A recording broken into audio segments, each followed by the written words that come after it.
नमस्कार साथियों, Agastya NEET classes की तरफ से सभी का स्वागत। हम लोग पढ़ रहे थे चैप्टर इवोल्यूशन। इवोल्यूशन में हम लोगों ने वर्जिन ऑफ लाइफ पढ़ लिया, कीमोजेनी, बायोजेनी एंड कॉग्नोजेनी।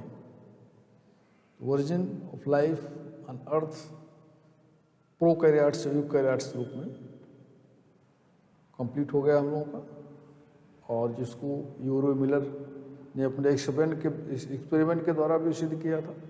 अब हम लोग पढ़ते हैं थ्योरीज ऑफ एवोल्यूशन। हम लोगों की किताब में कुछ थ्योरीज भी हैं। थ्योरीज ऑफ एवोल्यूशन में देखें इवोल्यूशन है क्या, उसमें भी हम लोगों ने बताया कि इवोल्यूशन मीन्स क्या है। इवोल्यूशन का मतलब यह है gradual and orderly change in animals which makes its from simple to complex organism. धीरे धीरे जीव के अंदर परिवर्तन हो जो सिंपल से कॉम्प्लेक्स की तरफ बनावे। This is the organic evolution.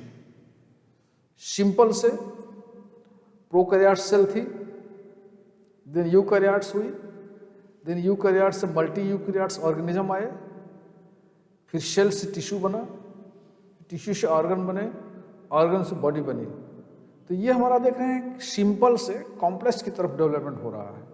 इसको इवोल्यूशन कहते हैं कि changes, gradually changes, gradually and orderly changes. Order क्रमिक, धीरे धीरे क्रमिक विकास हो जो जीव को सिंपल से और कॉम्प्लेक्स की तरफ ले जाए। This is evolution. कुछ थ्योरीज हैं, कुछ वैज्ञानिकों ने थ्योरीज दिए इवोल्यूशन कैसे होता है ऑर्गेनिज्म में। तो कुल मिला करके हम लोगों को 3 थ्योरियाँ पढ़नी है। एक लेमार्किज्म, दूसरा डार्विज्म, और तीसरा है हमारा म्यूटेशन थ्योरी। 3 थ्योरियाँ हैं। तीनों थ्योरियों को हम लोग वन बाय वन देखते हैं कि किस थ्योरी में क्या है, किस वैज्ञानिक ने दिया और उसमें क्या कहा उसने इवोल्यूशन के बारे में। तो सबसे पहले देखिए, ये हमारा लेमार्किज्म है, उसके बाद डार्विज्म है, उसके बाद म्यूटेशन है। तीनों थ्योरियों के बारे में हम लोग पढ़ेंगे। शुरू करते हैं लेमार्किज्म से। देखिए, लेमार्किज्म जो है वो वैज्ञानिक थे हमारे एक लेमार्क। पूरा इनका नाम है जे.बी. लेमार्क। जे का मतलब है जीन, J-E-A-N, जीन। बी का मतलब है बेप्टिस्ट, B-A-P-T-I-S-T, ये पूरा नाम है। जेबी इनको कहा, जेबी बेप्टिस्ट लेमार्क। पूरा नाम इनका जेबी बेप्टिस्ट। जे का मतलब जीन, बी का मतलब पेप्टिट्स, P-A-P-T-I-S-T-E, ये इनका पूरा नाम है। शॉर्ट में कहते हैं जे.बी. लेमार्क। पहले वैज्ञानिक थे, फ्रांस के रहने वाले थे, बॉटनिस्ट और नेचुरलिस्ट थे। बहुत वनस्पति विज्ञान के और प्रकृति विज्ञान के वैज्ञानिक थे। फ्रांस में पैदा हुए और उन्होंने एक किताब लिखी है, बड़ी मशहूर किताब है। किताब का नाम है फिलॉसिक जियोलॉजिक। ये 1809 में इन्होंने लिखा था। जन्म इनका देख रहे हैं 1744 से लेकर के 1829 तक के थे। लेमार्क 1744 से 1829 अध्ययन करने के बाद इन्होंने किताब लिखा जिसका नाम है फिलॉसिक जियोलॉजिक। इन्होंने पब्लिश किया 1809 में। बड़ी मशहूर किताब है। इस किताब का नाम हम लोगों को याद होना चाहिए। कभी कभी एग्जाम में पूछा भी जाता है कि कौन सी किताब है, कब लिखी गई, किसने लिखा। इसमें इन्होंने पूरा इवोल्यूशन का थ्योरी दिया, सिद्धांत बताया कि इवोल्यूशन कैसे हुआ। और इनकी थ्योरी को कहते हैं कि theory of inheritance of acquired character. Theory of inheritance of acquired character, ये लेमार्क साहब ने कहा। लेमार्क के पहले वैज्ञानिक थे जिन्होंने बताया कि जीवों के अंदर परिवर्तन होता है और ये परिवर्तन ड्यू टू एनवायरनमेंट से होता है, हमेशा परिवर्तन होता रहता है जो ऑर्गेनिज्म को सिंपल से कॉम्प्लेक्स की तरफ ले जाता है। और इन्होंने जो थ्योरी दिया वो यूनी डायरेक्शनल थ्योरी थी। यूनी डायरेक्शनल अपवर्ड्स इवोल्यूशन होता है। उन्होंने कहा ये इवोल्यूशन जो होता है ना अपवर्ड होता है, सिंपल से शुरू होगा और ऊपर की तरफ जाएगा अपवर्ड, और लीनियर होता है, एक लीनियर होता है, लाइनियर होता है जिसको कहते हैं, अपवर्ड और लीनियर, ऊपर की तरफ जाएगा, एक लाइन में रहेगा। यानी एक कोई स्पीशीज चलेगी वो अपवर्ड की तरफ हमेशा जाएगी, सिंपल से कॉम्प्लेक्स की तरफ जाएगी, और वो अनब्रांच्ड होगी, एक ब्रांच में जाएगी, लाइनियर होगी, लाइन से जाएगी। जबकि डार्विन ने इसको लाइनियर नहीं कहा था, इसको ब्रांच्ड कहा था। एक चीज जहां से चलेगी तो ये ब्रांच्ड हो जाएगी, कई स्पीशीज बनेगी इसमें। लेकिन इनका दूसरा मत था, linear and upward, unidirectional, unbranch evolution जो होता है सीधे होता है, एक लाइन में होता है, और अपवर्ड होता है हमेशा सिंपल से कॉम्प्लेक्स की तरफ होता है। इनकी थ्योरी का जो मूल है, मूल मैं बता रहा हूं कि लाइनियर और अपवर्ड, यूनिडायरेक्शनल, सिंपल से कॉम्प्लेक्स की तरफ। और ये पहले वैज्ञानिक थे, हमने आपको बताया कि जिन्होंने बताया कि जीव में हमेशा चेंजेस होते हैं, ये चेंजेस हमेशा अपवर्ड होते हैं, जो सिंपल से कॉम्प्लेक्स की तरफ होते हैं। थ्योरी में उन्होंने 3-4 पॉइंट्स में बताया, अपना इन पॉइंट्स और हम देख लेते हैं। पहला पॉइंट इनकी थ्योरी में है internal vital force. Internal vital force, प्रत्येक जीव में एक इंटरनल फोर्स होती है, शक्ति होती है, जो हमेशा जीव के अंदर परिवर्तन करती है। It's very important.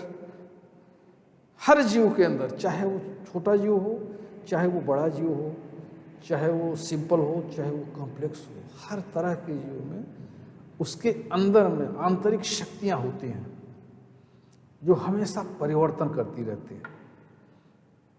और यह परिवर्तन धीरे धीरे इस ऑर्गेनिज्म को सिंपल से कॉम्प्लेक्स की तरफ ले जाता है, अपवर्ड होता है हर जीव के अंदर। एग्जाम्पल के रूप में हम बताऊं, अगर इन्वायरमेंट में कोई चेंज हो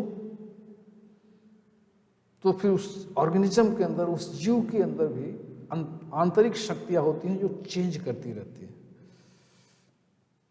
ग्रोथ होती है, इंटरनल फोर्स है, इंटरनल फोर्स ग्रोथ होती है, चेंजेज हो जाएगा।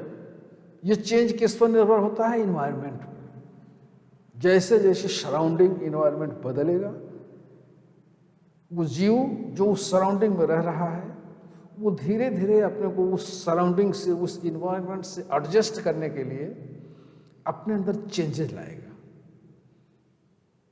और यही चेंजेस धीरे धीरे धीरे धीरे उसको अडॉप्ट करेंगे, जिससे वो सरवाइव करे।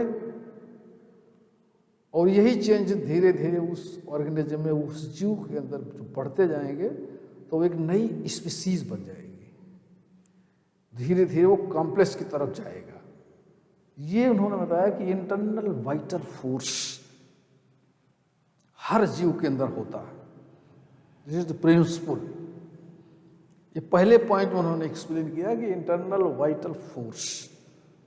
सेकंड बताया उन्होंने direct effect of environment, second points में। पहला हो गया इंटरनल वाइटल फोर्स हर जीव के अंदर है, जो उसकी वृद्धि करता है, उसकी ग्रोथ करता रहता है। और इसके साथ ही साथ सराउंडिंग में जब चेंज होंगे तो उस एनिमल के अंदर भी चेंज आएंगे, जिससे वो उस इन्वायरमेंट में, उस सराउंड में एडाप्ट कर सके, रह सके, सरवाइव कर सके। और यही चेंजेस धीरे धीरे सिंपल से कॉम्प्लेक्स की तरफ ऑर्गेनिज्म को ले जाएंगे। और ये जो चेंजेस होंगे ये बाद में इनहेरिट भी होते हैं, अभी आगे इसको चर्चा करेंगे। दूसरा पॉइंट उन्होंने बताया, डायरेक्ट इफेक्ट ऑफ इन्वायरमेंट, सीधा इन्वायरमेंट का जीव के अंदर प्रभाव पड़ता है। उस सराउंडिंग में जितने भी जीव रह रहे हों, कोई एक जीव का नहीं, उस इन्वायरमेंट में जितने भी जीव होंगे, फ्रॉम सिंपल टू कॉम्प्लेक्स, छोटे से बड़े, इन्वायरमेंट का सब पर प्रभाव पड़ता है। सपोज कीजिए अगर उस इन्वायरमेंट का टेम्परेचर बढ़ा तो एनिमल पर प्रभाव पड़ेगा, टेम्परेचर डाउन हुआ तो भी प्रभाव पड़ेगा।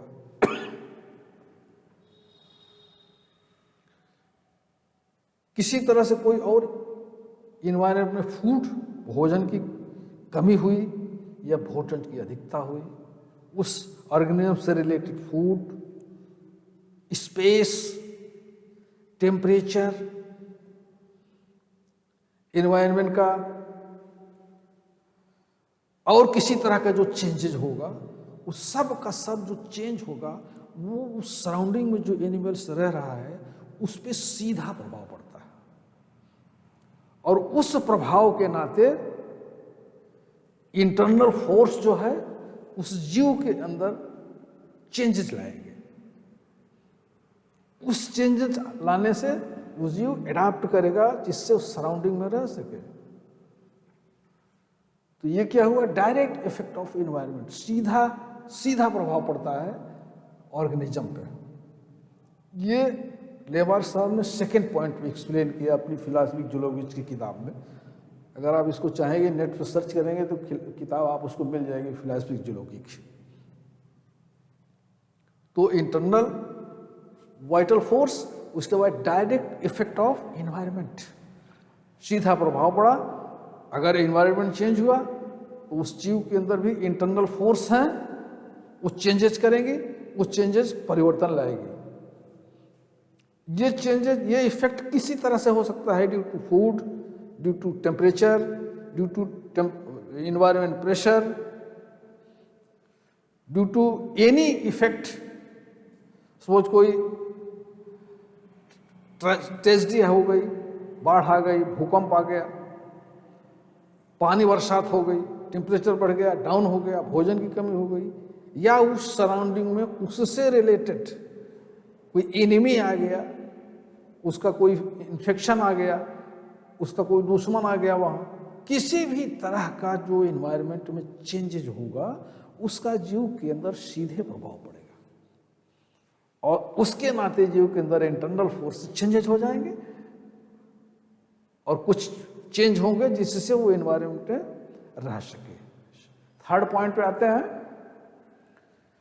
थर्ड पॉइंट बोलता है कि effect of use and disuse of organ. Effect of use and disuse of organ. कोई भी ऑर्गेनिज्म जो रह रहा है, कोई भी जीव जो सराउंडिंग में रह रहा है, उसका जो है वो जिस ऑर्गन का उपयोग ज्यादा करेगा, effect of use and disuse of organ, जिस ऑर्गन का उपयोग करेगा वह ऑर्गन डेवलप हो जाएगा। जिस ऑर्गन का उपयोग नहीं करेगा, जिसका यूज नहीं करेगा, वो डेवलप नहीं होगा। जिस ऑर्गन का उपयोग करेगा, सपोज वो आदमी दौड़ रहा है तो उसके पैर की मस्तिष्क स्ट्रांग होगी, पैर का डेवलपमेंट ठीक से होगा। जो ऑर्गन का उपयोग नहीं होगा वो अनयूज होगा, उसका डेवलपमेंट रुक जाएगा या उसका डेवलपमेंट नहीं होगा। ऑर्गन का use and disuse of organ का ये इफेक्ट है। पहलवानी कर रहा है तो हाथ की मस्तिष्क मजबूत होगी, दौड़ रहा है तो पैर की मस्तिष्क मजबूत होगी, फिजिकल वर्क कर रहा है तो फिजिकल शरीर ठीक होगी। सपोज कीजिए सुनने का काम और देखने का काम, सेंस ऑर्गन जो है, जो ऑर्गन यूज में आएगा उसका डेवलपमेंट होगा।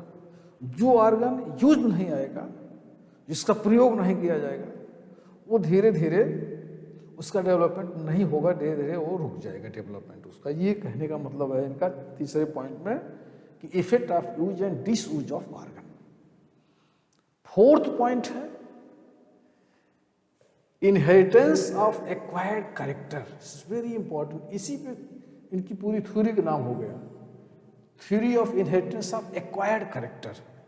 इनहेरिटेंस ऑफ एक्वायर्ड कैरेक्टर, ये जो विशेषताएं हैं, जो कैरेक्टर्स हैं, एक्वायर किए जा रहे हैं, ऑर्गेनिज्म के द्वारा जो अडॉप्ट किए जा रहे हैं, ये इनहेरिट होंगे, यानी उससे उसके संतान में भी जाएंगे।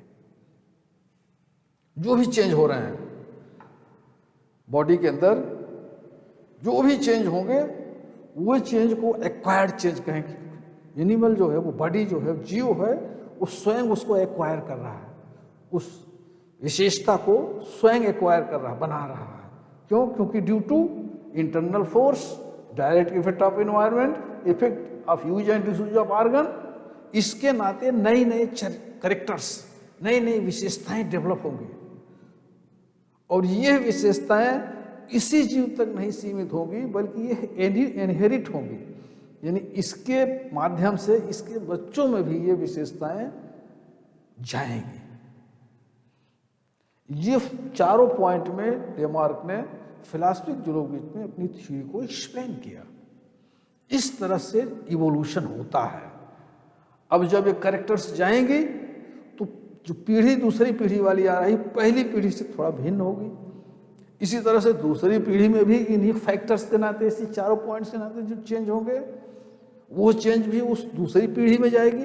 धीरे धीरे धीरे धीरे आप देखेंगे कई पीढ़ियों के बाद एक नई स्पीशीज आ जाएगी, क्योंकि जो धीरे धीरे चेंजेस हो रहा है, gradual changes, gradual and ordinary changes हो रहा है, जो एक नई स्पीशीज बना रहा है।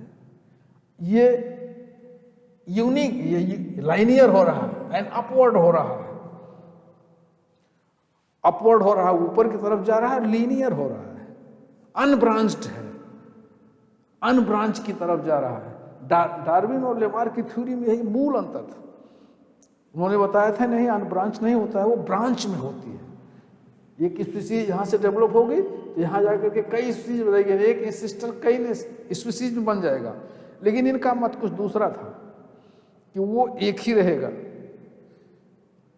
लाइनियर होगा और अपवर्ड होगा, चारों के नाते। इस तरह से नई नई स्पीसीज पैदा होती जाएंगी।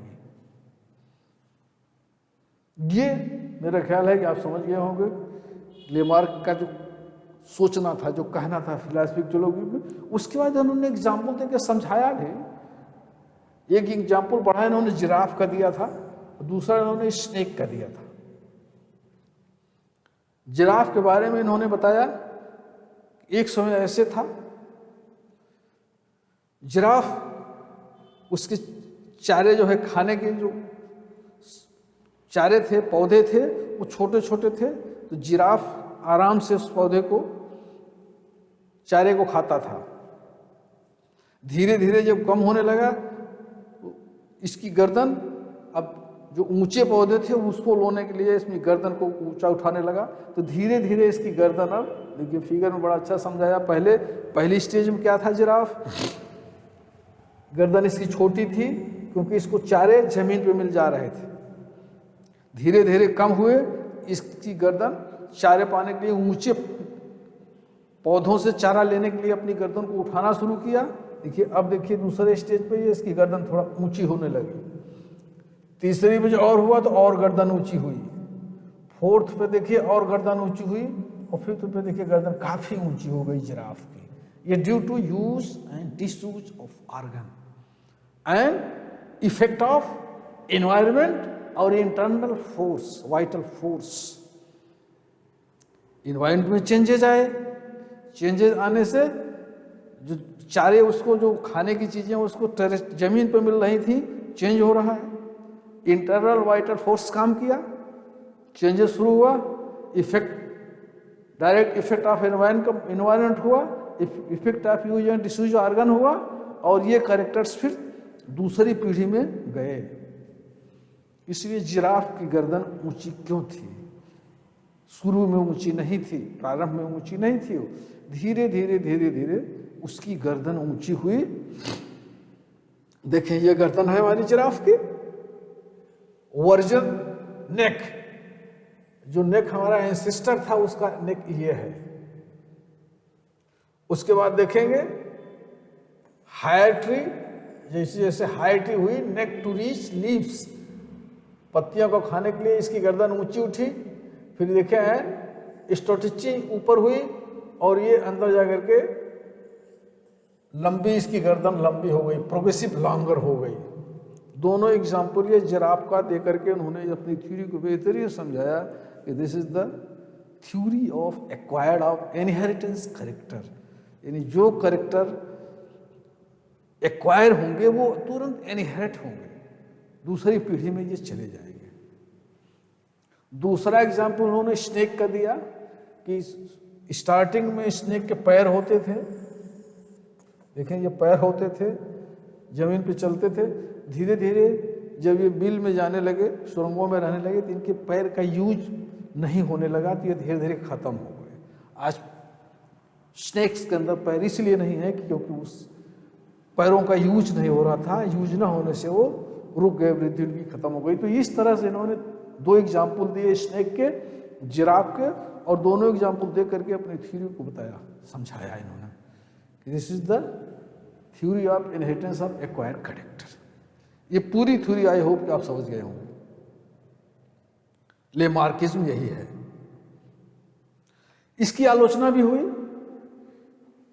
इसकी आलोचना में सबसे दो विद्वान थे।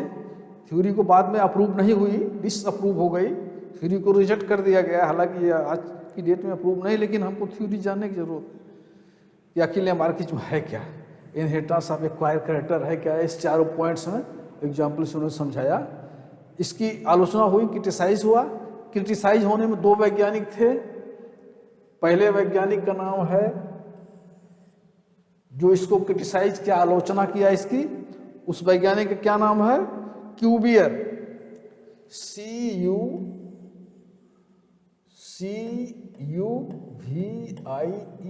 ये वैज्ञानिक थे क्यूबियर। दूसरा थे वाइजमान, WEISMAN।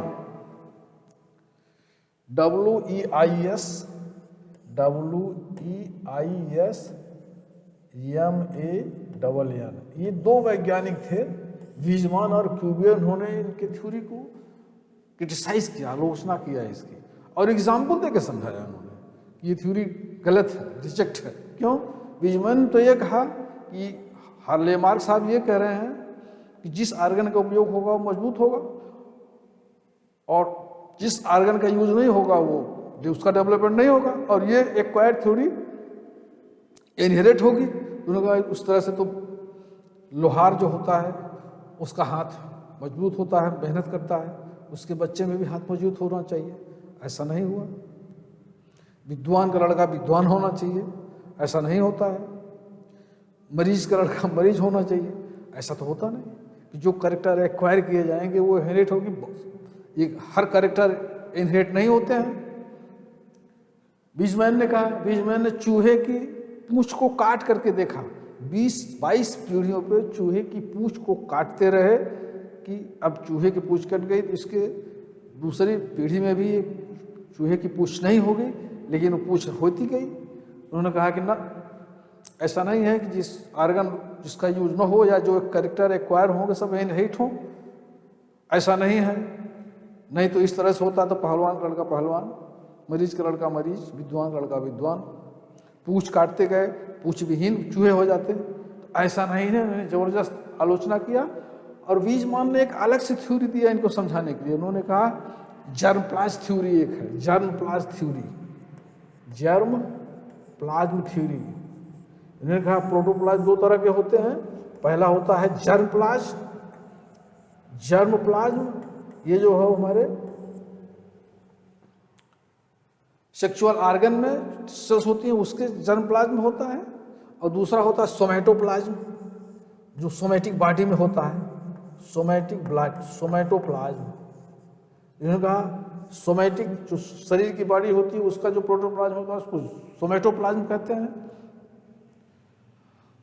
और जो टेस्टिस ओवरी होती हैं सेक्स ऑर्गन, वहाँ के जो साइटोप्लाज्म होता है उसको प्रोटोप्लाज्म, उसको जर्मप्लाज्म कहते हैं। तो ये जर्मप्लाज्म ही जो है वो कैरेक्टर्स को इनहेरिट करता है, सोमेटोप्लाज्म नहीं।